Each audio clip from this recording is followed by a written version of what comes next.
this thing on? Welcome to our podcast. My name is Will, and here with me is Jack. Hey, Will.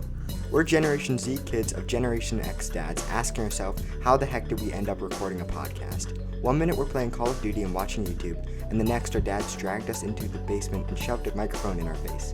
We will talk about all things old and boring, new and actually interesting, and growing up in this new millennium. This show is stress-free and all about having a good time, so sit back, relax, and enjoy. Latch-Key Dads with Greg and Tim.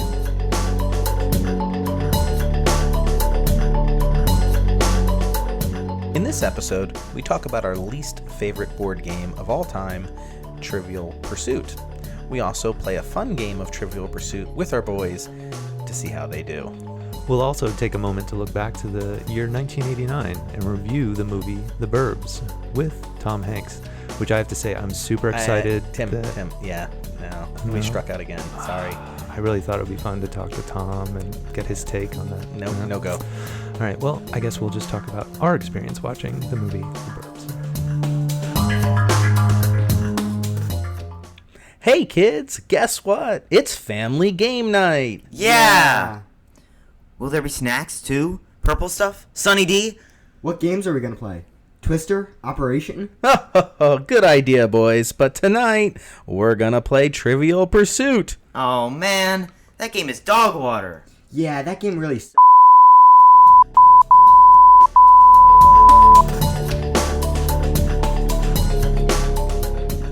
Hey, Greg, you know on nights when we would play games, there was nothing worse than the phrase, "Oh, I love Trivial Pursuit," coming up right after we were told we were going to be playing games. The questions were so hard, and I just feel like the parents were showing off. Agreed, Tim. I mean, it was just the hardest questions. There's nothing ever interesting for kids. It was just this little board with these little pie pieces that you'd go around, and it was always, you got bored after about 5 minutes. But I have here with me, I don't know if it's an original Trivial Pursuit, but the copyright says 1981, so it is old. And I thought I would have a little contest or challenge for Jack and Will, who are with us here today. I'm going to put up, ready here, $5 of my own money for you guys. And what we're going to do is you're going to roll the die.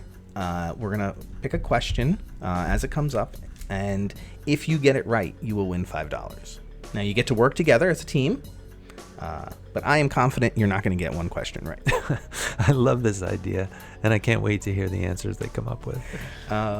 Okay, let's have Will roll the die. And that's 5. Ooh. And according to the chart. Awesome. So 5 is the science and nature. So get ready, boys. Here we go. Here's your question. We'll give you 5, 10, 15, 157 seconds to answer these questions. What part of the body does glaucoma strike? Jack, I know you know this. I really don't. Will, I'm looking at you. You are always better at science. I honestly think it's the arm. I'm gonna go with the femur bone. I love the femur bone. Let's go with that.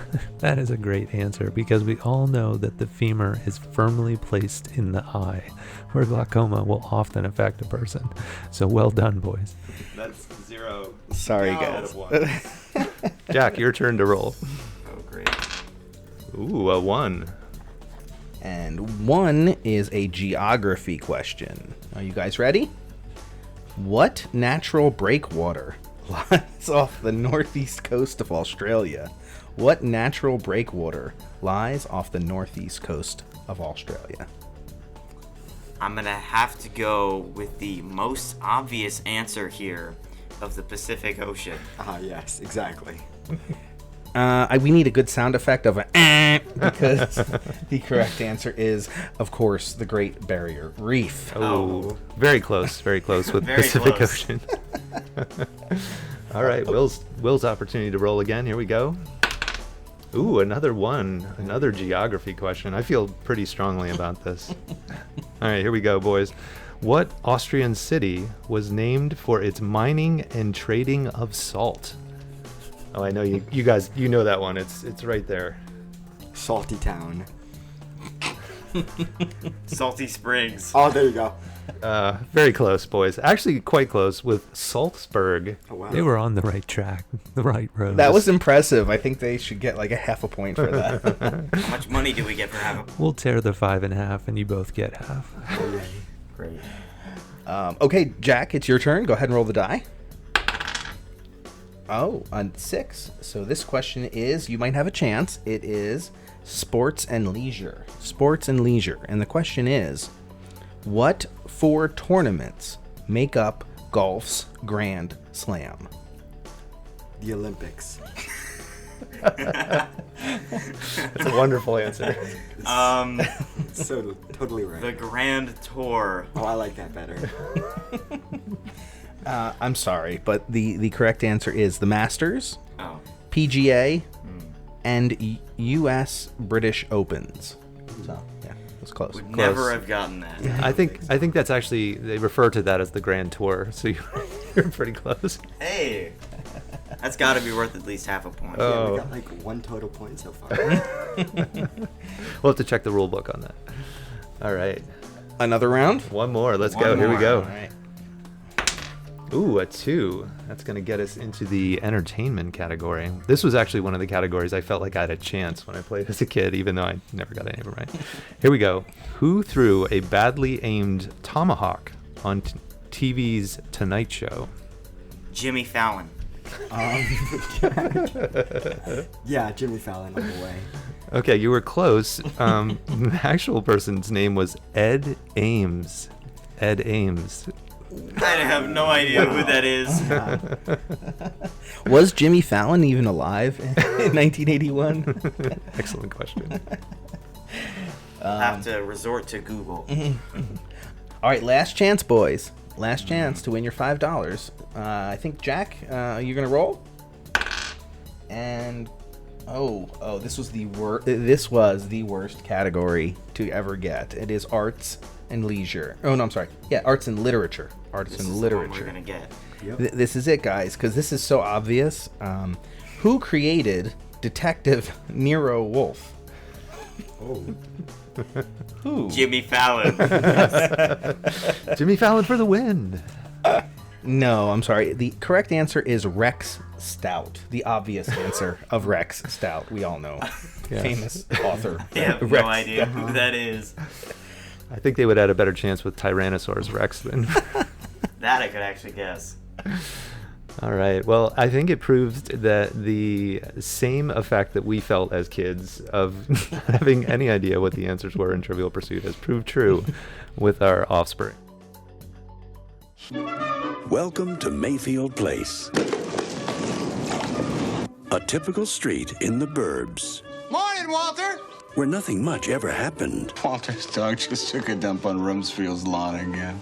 until the Klopeks moved in. Klopex? Klopex. Our movie review this time around is going to be about the 1989 movie The Burbs, starring Tom Hanks, Carrie Fisher, Bruce Dern, and my favorite, Corey Feldman. Brief synopsis of the movie, if you haven't seen it, it's about an overstressed suburbanite and his neighbors that are convinced that the new family on the block are part of a murderous satanic cult. Can't go wrong with that, right? No, it's a great premise. It Great really premise. is. The movie was rated PG, and it was directed by a guy by the name of Joe Dante. I don't know if you've ever heard of Joe Dante, know some of his 80s movies. I do remember the name, but specifics of the movies that he did, I'm sure I'll remember when I see it on our next review. Well, he did Gremlins 1 and 2. Oh, of course, yeah. Yep. He did one of my favorite movies as a kid, The Howling. Yeah. And he also did 2 other movies, a little more obscure. One is Inner Space. Oh, yeah. Classic. Inner Space. And then Amazon Women on the Moon. Oh, okay. Have you ever seen Amazon Women on the Moon? I don't think I ever did. Did you? Oh, yes. Yeah. It's a good one. It's a good little unknown gem of the 80s. One Nice, day you'll nice. have to rent it. We'll have to do a review of that, and I'll see it for the first time. There you go. And then realize, no, I saw it. So the movie did fairly well. It made more money than they projected it, and it also had really bad reviews. Yeah, I heard that the cast thought it was like panned in every way that it possibly could have been, but it's become a cult classic, and it's funny how that happens so often with movies where it just gets destroyed by the critics, and then 20 years later it's still making money and people still love it. So it's cool that this the Burbs fell into that category and still has life. Most definitely, yeah. It's a cool, fun little movie that doesn't really fall into any one particular category. Yeah, and there's elements of the way that Tom Hanks acts in it that I don't know if you remember the movie Joe versus the Volcano. Yes. I mean, that style that he portrays in it, I feel like there were elements of that in the Burbs where, even the scene, which is still one of my favorite scenes, and I realized, in kind of going back and looking through the movie, that he ad-libbed this part of the movie where he grabs the gurney and throws it in the back of the ambulance and then just dives on it and, makes a comment about his wife's hair or something like that. And, he's like, take me to the hospital. I'm sick, like the whole thing. And that was all just ad-libbed by Tom Hanks. But those sort of erratic, wild moments, are very true to his, early acting career, where you do these, like, he'd seem pretty calm and then all of a sudden he would just lose his mind. I think that was the point of the movie, was to really kind of show how suburbia has a weird underside to it. Yeah. Definitely, of course, with the murderous satanic cult.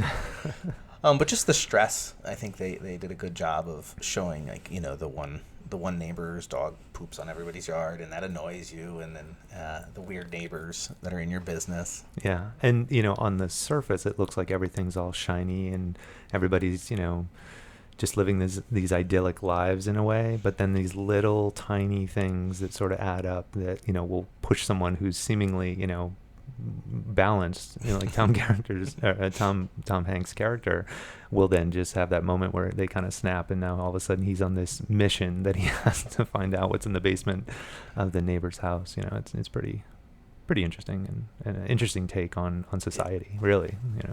Most definitely, and then we're not going to spoil it. But it does have a great twist ending. Yeah. A good twist ending, maybe not great. Well, and I think unexpected in the time that the movie was made. There were a lot of films that would set you up to think something was going to happen, and a lot of times it kind of went the way that you were sort of led, down that path. And I think in this case, they kind of lead you in a direction, and then, they take a pretty decent turn, to give us that twist ending that maybe, as a young kid, you're not expecting, Yeah, and I think one of the factors of the movie that I really, really enjoyed was I liked Corey Feldman's character. I liked that he was just the kid sitting back being entertained by adults acting irrationally. Yeah. And he's just like inviting his friends over. Well, you're going to wait till you see what happens tonight. And I was like, I just love that concept of the kids, the one being entertained by adults. Yeah. And the way that the other characters, are portrayed, even, Rumsfeld, he's like supposed to be this military guy who's, got, all this weaponry and, surveillance equipment. And it seems like he should be, able to control the situation to some degree. And yet his character is so flawed, and how he's, clumsy. You're someone who has like a giant automatic weapon shouldn't be clumsy, and yet like there's the scene where the bees are chasing the neighbors, and he runs, with the hose, and then the hose gets to its length, and he, gets unfooted and lands on the ground. And later on when he's chasing Hans, and he calls him Pinocchio and runs after him, and then loses his footing on the grass, and manages to take Hans down, but it's all by just by comedic timing that he managed to capture him. So all that kind of stuff, I just love those little elements of here's your character and what you think they're going to be, and then they're completely opposite in the way that they act. So. Yeah, I think one of the funny foreshadowing parts is his wife, Tom Hanks' wife, is played by Carrie Fisher, and she says, don't let this get too far before somebody falls off a roof or catches on fire. And both those things happen within the next 24 hours. Yeah. And you mentioned Carrie Fisher, and it was fun, going back and again being reminded that she wasn't something other than Star Wars, and her character, obviously it's a supporting role, and but still, it was fun to see, Princess Leia as, somebody who's just a standard, housewife, and those elements of their relationship were fun as well. Yeah, most definitely. Yeah. And there's that moment where the two of them are watching TV, and it happens to be Jeopardy. And I thought it was funny that there was a box of a snack of some sort called Freakies Which when I watch movies and TV shows, I often will, especially if I've seen it before, I'll watch all the subtleties of the set design and stuff like that.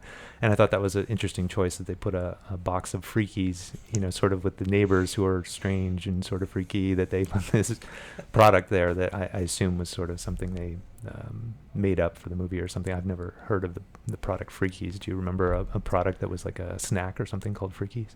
No, actually, I do not. I did remember seeing that Freakies in the thing, but I don't recall it being from something else. However, the box of cereal from in the morning is Gremlins. Oh, right. Yeah. I saw that as well. So that was definitely a specific product placement by the former director. Yeah, and probably a nod to Corey Feldman, who was in Gremlins as well. So I always forget that Corey Feldman was in Gremlins. Yeah, he was, like omniscient in the sense that it seemed like every movie from that time frame, somewhere you'd be like, oh, there's Corey Feldman again, or Corey Haim. The two of them the Coreys seem to be in everything. Everything, yeah. There's a lot of weird facts about this movie, which is really nice. So I'm going to throw this one out there that I looked up, that Corey Feldman was friends with Michael Jackson at this time. Yeah. And Michael Jackson had that chimpanzee named Bubbles. Right, yeah. And so apparently Bubbles would show up to the set all the time. So much so that he would make a mess of things. And it got so bad and so common that eventually they banned Bubbles from the set of The Burbs. That's funny. The Bubbles ban had to be put in place. Which is, like, this movie just screams 80s. Oh, yeah. Right? Yeah. I mean, it's got every kind of weirdness of the 80s that makes it so great. Yeah. Yeah. And it's funny you mentioned that connection between Corey and Michael Jackson. There's this scene where Corey's inviting his friends over, first as his girlfriend and then a bunch of other people that are going to watch all the antics that go on during the night.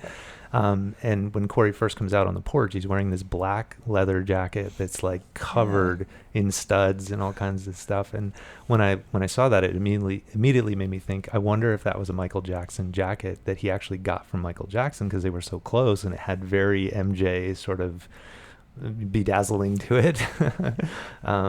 And at the same time, it made me think back to, like, at that time, like, there was that off chance that you'd find one of those jackets at like a department store that was like a knockoff, and that would have been so cool. I never got one, but I remember my mom, she would go to sidewalk sales. I don't know if you remember that whole concept, but yeah, sidewalk sales were like where we got everything. It was always, where can you get it cheap and at a discount, which, to their credit, I mean, my parents were able to get us some cool stuff even when it was exceedingly expensive. And she did find one of the Michael Jackson jackets. It was the red one from the Beat It. It's got to be red. And it was too big for my brother and I. It was an adult size coat, but my dad wore it for Halloween one year, which was pretty cool. That is very cool. You don't still happen to have that jacket, do you? If I were a betting man, I would say that it is still up at my parents' house in a closet somewhere. How cool would that be? Yeah. Oh, that's so funny. There's some, like I said, there's some really fun facts about this movie. Here's another one that I found that I love because this movie was also one of my favorites. Not an 80s movie, but the annoying neighbor Walter has that little toy poodle named Queenie who poops on everybody's yard. Sure. And that's the same dog that plays the killer in Silence of the Lambs. Buffalo Bill. Yeah. He has that. That poodle is Queenie from the Burbs. That's really funny. Another bizarre fact about the Burbs. Yeah, that's interesting. That I guess pet actors they will get in more than one movie potentially, but that's a interesting juxtaposition of the movies that Queenie was in. So there's one thing that I thought was kind of interesting right at the beginning of the movie. The way that the credits kind of begin and you're out, in space looking at the Earth, and it zooms in closer and closer on this little cul-de-sac where the movie is set. It kind of reminded me of the way that the virtual Google Earth is controlled in a VR, and I thought maybe that's what Google got their inspiration for the Google Earth program, because it's very similar in how that whole zoom process occurs. And I do remember that, like, from the first time I saw the movie, I was like, oh, that is so cool to pinpoint it and add to the movie. Yeah, and for 89, I mean, graphically, they did a pretty good job of selling. I mean, the really zoomed out version of it looks a little not as graphically intense as once they zoom in close on the houses. Yeah. It's a smooth transition. It's really pretty well done for 89. It was, and I don't know if it's whether it was Joe Dante or the director of videography, but that was a great beginning. And even throughout the movie, watching it again as an adult, I hadn't seen the movie in quite some time. It was really shot well. I think they were very purposeful in a lot of the takes that they did and the angles that they took, and I did appreciate that in the movie. I thought that was a underrated part of it. Yeah, and with a movie where the setting is very consistent. I mean, they're in this small cul-de-sac for the entire movie. Aside from the one dream sequence, which it was funny going back and watching that again. The last time I saw this movie, it was so many years ago, I kind of forgot about that. And, watching it with my kids, they're old enough now that I was pretty sure there wasn't going to be anything that was too, jump scarish. But it was kind of funny to see that dream sequence and some of the elements of the sort of demonic neighbors being brought into Tom Hanks' dream. And that was, pretty fun as well. I had completely forgotten about that scene myself, and I was like, oh, this is... I'm like looking over at Will, like, is he okay? But yeah, he was okay with it. Yeah, and there were like those elements of it that, my child memory versus my adult, how I watch things, knowing my kids are going to see it. I was like, is there something I forgot here that this movie is going to have in it that's going to totally freak them out? And I mean, it is pretty mild, all things considered, to what could have been in the movie. They definitely made it more family friendly in that respect. Yeah, they did. They kept it PG. At that time, given the subject matter. Yeah. And I think I had read something that the original script that the movie was sort of presented as, they did want to take it in a much darker direction. Oh yeah. Where the original storyline was that at the end, Tom Hanks' character actually is killed. And they obviously decided to go in a different direction with the final movie, but I think when it was originally written, they were going to take it down that darker road. That's fantastic. Yeah. I think they should have done that. yeah, that would have been pretty wild. That would have been pretty good. Yeah. It was fun too to see some of the cars and clothes of that era. It was funny when Art's character first is introduced, and he's sort of coming through the backyard with his piece of shrubbery on him and his gun so he can shoot the bird. My daughter immediately looked at his shorts and she's like, why is he walking around in boxer shorts? And it was just, of that time frame, the plaid shorts that people would wear out in public looked a lot like, boxer shorts. So she was confused. And I was like, no, that's what people wore in the 80s. He's not out in his underwear. He's dressed. Yeah.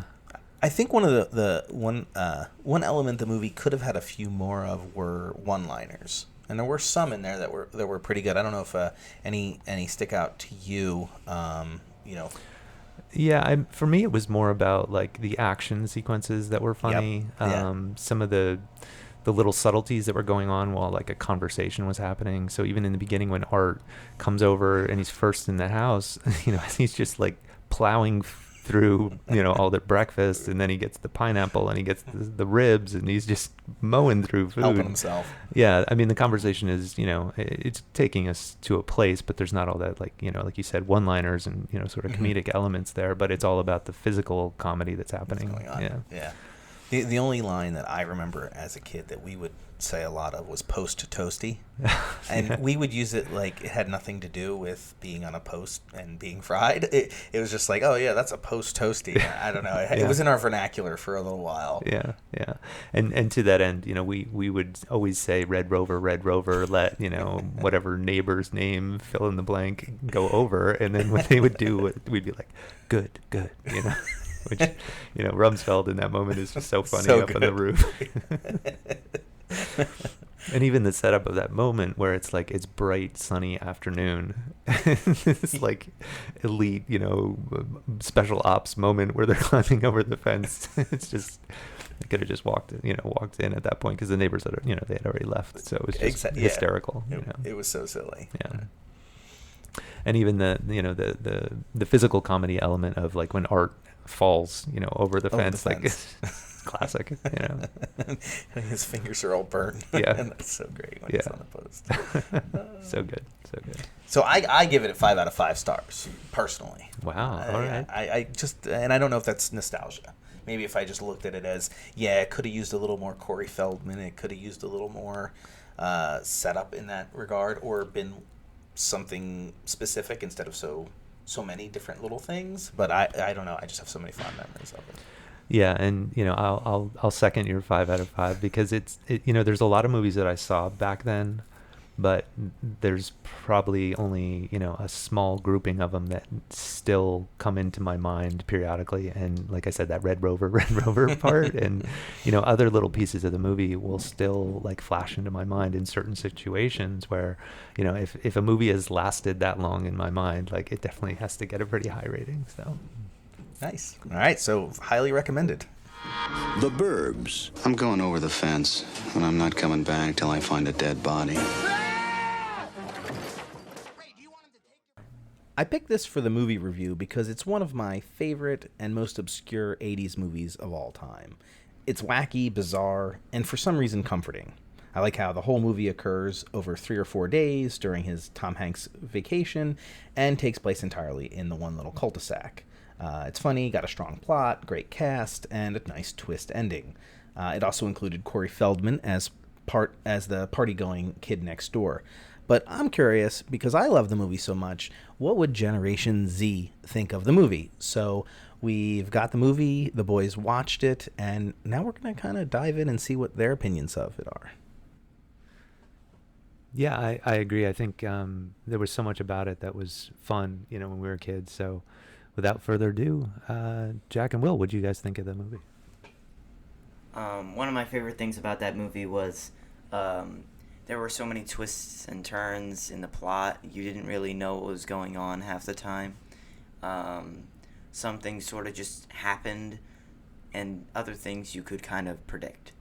It was, I think Tom Hanks, his acting was really good. I like how his mood changed from I don't care, I'm gonna stay in my house all vacation to I'm not leaving my neighbor's house until I find a dead body. That was really cool to me. So I really liked it. It was good, I guess. I thought it was really funny. The neighbors next door were all really good. It was good how they set it up and they didn't introduce each character, but it was nice because they had each one and they were all somehow working together to find out what was going in that house. I really liked the military guy. He was hilarious, and how he just randomly pulled out this massive sniper, and I just thought that was the best part. I also liked the other dumb neighbor when he got electrocuted. Honestly, the best part. And then I liked the party-going kid. He was probably my favorite character because he didn't really care what was going on. So that was just the best for me. Well, I heard you earlier say that the neighbors were good. Did you think that they were the good guys or the bad guys? You can see both sides, in my opinion. I can't because they killed somebody. I mean, it wasn't good to go in their house, but they did kill somebody, so. That's true. Let me ask you guys this. Did you see the twist ending? Oh, by the way, spoiler alert. If nobody's seen this 1989 movie, it's a little late. But did you guys see the ending coming, or did it surprise you? Which ending? The final. Ah, yeah. I saw it. It was... They made it too obvious. In my opinion, if you really paid attention and you were watching the whole way through, it was really obvious. But if you were just like a casual watcher, you weren't really watching to figure out every little detail. The ending could be a little bit surprising. Yeah. I thought they made it obvious because they found a literal human bone in their backyard, so that kind of gave it away, but it's still kind of surprising at the end. Yeah. I think it was an amazing movie based on the time period, and I think the dog that always went to the bathroom in the other neighbor's yard, the start, with that being the start, was very cool. I like how they just started it immediately off with some chaos. Yeah, I liked it too. It's not my favorite 80s movie ever, but it was good. Well, Greg, I think we have a pretty short report card for this episode. The only thing I have to confirm is that the Trivial Pursuit question about the Tonight Show's infamous tomahawk throw aired on April 29th, 1965. And Jimmy Fallon was born on September 19th, 1974. So he was not alive when the tomahawk episode aired. Oh, okay. Good to know. Thanks for listening. Yeah, hope you enjoyed it, and stay tuned. We'll be back again soon. Tim, did you know that listeners should like, review, and subscribe to the Latch-Key Dads podcast? No. But now I know. No, Now he's half the battle.